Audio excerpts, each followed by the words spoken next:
اور میں آپ کو ایک بات بتاؤں, اگر آپ نے گھر والوں کو مستورات کو تبلیغ میں وقت نہیں لگایا نا, تو یہ زمانہ اتنا خطرناک آ رہا ہے کہ اگر اپنے گھر والوں کو آپ نے دین پہ نہیں لگایا تو اب جو فیوچر آ رہا ہے نا, یا تو کوئی مکمل بے دین ہوگا یا مکمل دیندار ہوگا. بیچ کے لوگ مارکیٹ سے کیا ہو رہے ہیں, شارٹ ہو رہے ہیں.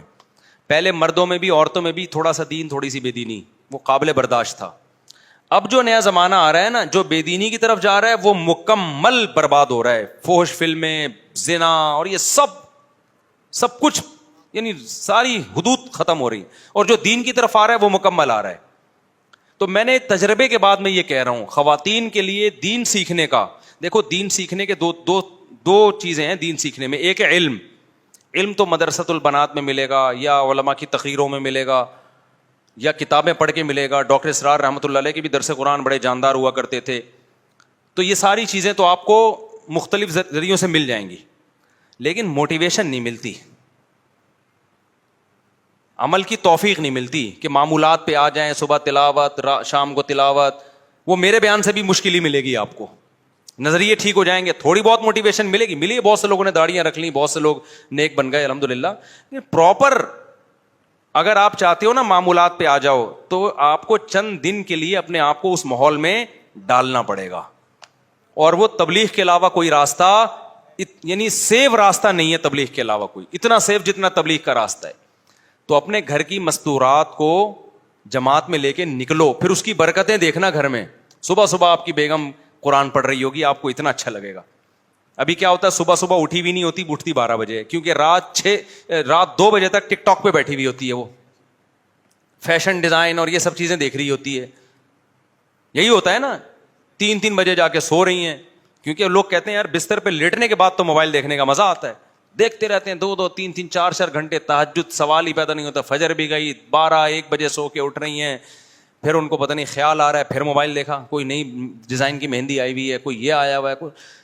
گھر میں برکت ختم. جب آپ گھر جاؤ گے آپ کو لگے گا بیگم دوپٹے میں بیٹھ کے قرآن پڑھ رہی ہے, خدا کی قسم آپ کو ایسا لگے گا جیسے آسمان سے سکون اتر رہا ہے. اشراق پڑھ رہی ہے, وابین پڑھ رہی ہے, دعا مانگ رہی ہے. ہم اپنی والدہ کو دیکھتے تھے مصلی پہ بیٹھی رہتی تھیں, اور والدہ کا ہمارا آخری ٹائم تھا, وہ ان کے یعنی ہوش ٹھکانے نہیں تھے, ان کو کچھ نہیں پتا تھا. 2 سال بستر پہ اسی طرح گزرے, لیکن جیسے ہی تسبیح ہاتھ میں پکڑاؤ ٹک ٹک چلنا شروع, کیونکہ عادت پڑ چکی تھی نا. میرے بھائی سورہ یاسین پڑھتے تھے, آخری لفظ چھوڑتے تھے تو والدہ کی زبان سے نکل آتا تھا آخری لفظ.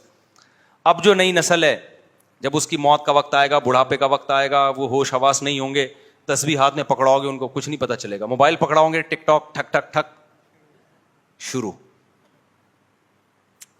جو چیز زندگی بھر کی ہو بڑھاپے میں وہی ہوتی ہے.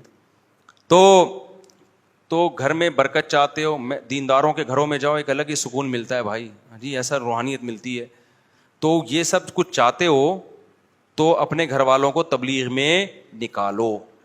گھر کی مستورات کو بھی لے کے جائے, اور پھر تبلیغ میں مستورات کے قوائف ہیں. چھوٹا بچہ ہے تو پھر نہیں وہ لے جا سکتے, تو ابھی جن کی نئی شادی ہوئی بچے نہیں ہیں تو وہ لے جائیں 40 دن کی جماعت میں, 15 دن کی جماعت ہوتی ہے, اس میں لے جائیں اپنی اہلیہ کو.